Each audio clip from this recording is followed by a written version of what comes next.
उड़ीसा के पुराने समय की यह अद्भुत कथा है। एक गरीब ब्राह्मण था जिसका नाम था विश्वनाथ।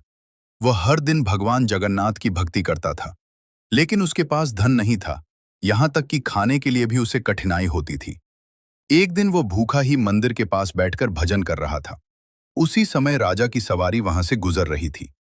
राजा ने उसे देखा और क्रोधित हो गया। उसने कहा, "यह भिखारी मंदिर के सामने बैठकर अशुभ कर रहा है।" राजा ने अपने सैनिकों को आदेश दिया कि उसे वहां से भगा दिया जाए। सैनिकों ने विश्वनाथ को खींचकर मारा और उसका अपमान किया। वह घायल और रक्त रंजित हो गया, लेकिन फिर भी उसके मुख से निकल रहा था, "जय जगन्नाथ।" उस रात एक अजीब घटना घटी। राजा अचानक भयंकर पीड़ा से तड़पने लगा। कोई भी वैद्य उसे ठीक नहीं कर पाया। उसी रात उसे स्वप्न आया, जिसमें भगवान जगन्नाथ प्रकट हुए और बोले, "जिसका तुमने अपमान किया वह मेरा प्रिय भक्त है। उसके आंसुओं का दंड तुम्हें भुगतना पड़ेगा।" राजा डर से कांप उठा। सुबह होते ही वह दौड़कर विश्वनाथ के पास गया और उसके चरणों में गिरकर बोला, "मुझे क्षमा कर दो, मुझसे बड़ी गलती हो गई।" विश्वनाथ ने शांत स्वर में कहा, "मैं कौन होता हूं क्षमा करने वाला? प्रभु ही आपको क्षमा करेंगे।" जैसे ही यह कहा गया, उसी क्षण राजा की पीड़ा समाप्त हो गई। यह देखकर सभी लोग आश्चर्यचकित रह गए।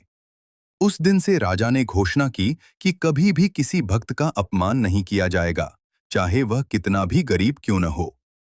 यह कथा हमें सिखाती है कि उड़ीसा के पुराने समय की यह अद्भुत कथा है।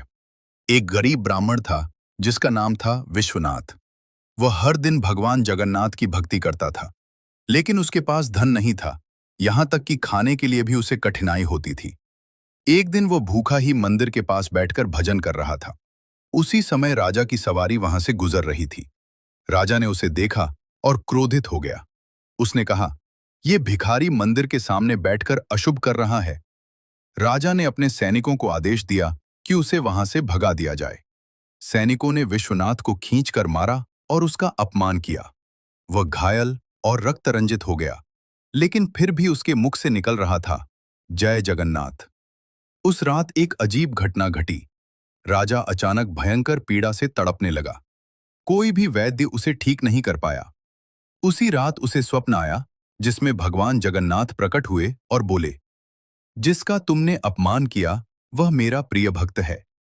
उसके आंसुओं का दंड तुम्हें भुगतना पड़ेगा।" राजा डर से कांप उठा। सुबह होते ही वह दौड़कर विश्वनाथ के पास गया और उसके चरणों में गिरकर बोला, "मुझे क्षमा कर दो, मुझसे